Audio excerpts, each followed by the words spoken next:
आज तक लोगों को नहीं मालूम कि पूजन करने बैठते हैं तो सबसे पहले क्या करते हैं। पर सबसे पहला काम मंदिर में बिना पंडित के सबसे पहला काम कौन सा होता है? तो सबसे पहला काम होता है भगवान को धन्यवाद देना कि आज भी आपने मुझे इस मंदिर में आपका दीदार कराने के लिए, दर्शन कराने के लिए बोला। अगर पंडित साथ में होगा तो पहले वो मंत्र बोलेगा, स्वस्ति वाचन करेगा।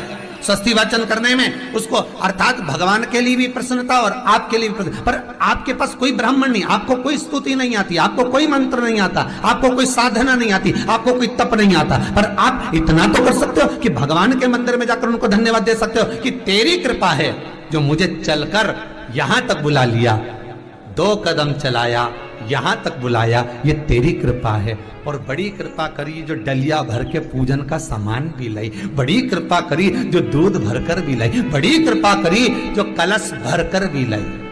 कितने लोगों का फायदा है कलश भरकर मंदिर ले जाने में? देखिए जरा कितने लोगों का फायदा। हिंदू धर्म में, विष्णु पुराण में, पद्म पुराण में लिखा है, सौभाग्यवती नारी जब भरा हुआ पानी का लोटा लेकर कलश लेकर जाती है और उसको देखकर कोई व्यक्ति निकल कर चले जाता है तो जिस काम के लिए जाता है वो काम सफल हो जाता है। मंदिर का ही लोटा,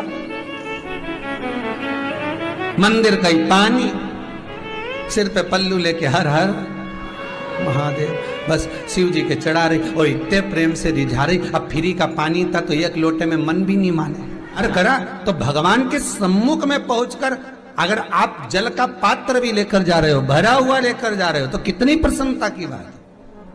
हिंदू धर्म की रीति है, जिस पात्र को हम जल चढ़ाने लेकर जाते हैं उस पात्र में भगवान के चरणों का जल लाते हैं, खाली पात्र नहीं लाते। क्या लाते हैं? भगवान के चरणों का जल।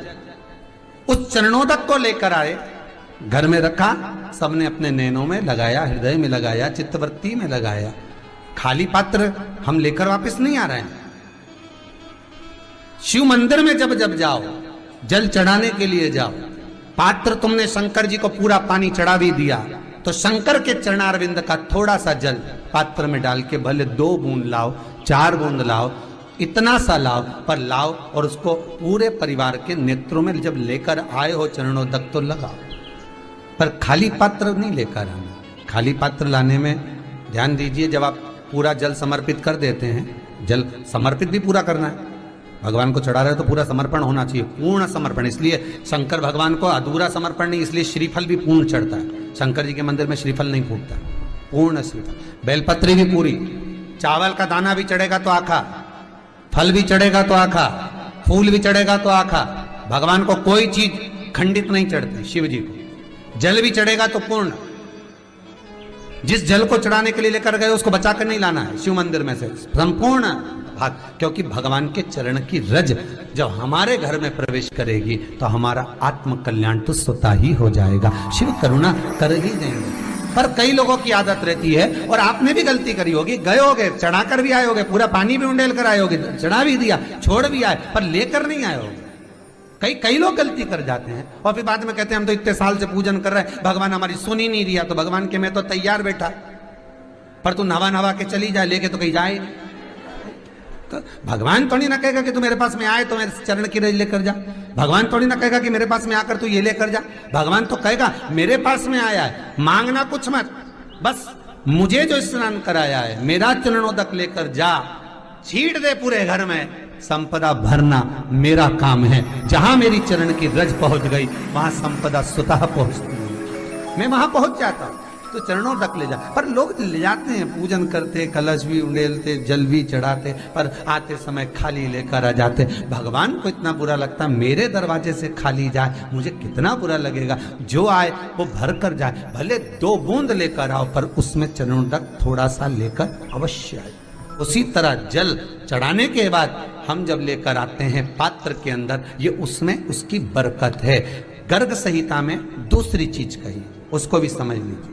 गर्ग संहिता में कहा गया, जब आप घर से जल लेकर जाते हो भरकर, तो ये सृष्टि की जितनी नदियां हैं, पृथ्वी पर जितनी नदियां विद्यमान हैं, जितने तालाब, जितने सरोवर, जितने कुंड, जितने विराजमान हैं, उन सारे तीर्थों का जल जब आप घर से लेकर निकलते हो तो वो तीर्थ का संपूर्ण जल आपके कलश में आ जाता है। और जब आप उस जल को शिव पर समर्पित कर देती हो और 2 बूंद चरणादक लेकर जब जाती हो तो शिव महापुराण गर्ग संहिता पद्म पुराण कहती है वो जल साधारण नहीं रहता, वो गंगा जल बनकर तुम्हारे घर को पवित्र करने के लिए पहुंच जाता है। वो पवित्र गंगा जल बन जाए, उसको लेकर प्रवेश कर जाए। हम बार बार कहेंगे भगवान के मंदिर जब भी जाओ ना, चेहरे पर प्रसन्नता होना चाहिए।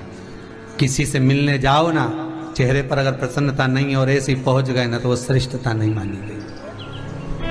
तुम तुम्हारी बहन के घर जाओ, सती मैया जलकर भस्म क्यों हुई? माता सती के भस्म होने का कारण क्या था?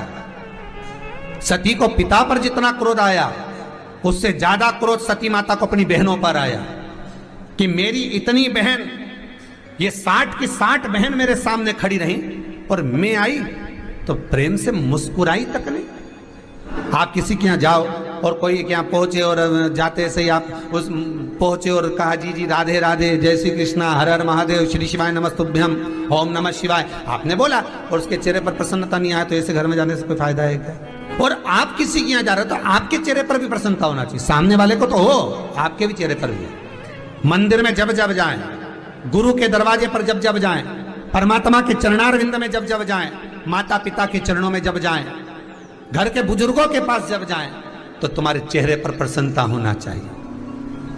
भगवान को भी लगे दुख भले है इसको पर चेहरे पर प्रसन्नता है, इसको अब दुख नहीं देना क्योंकि इतना मुस्कुराकर ये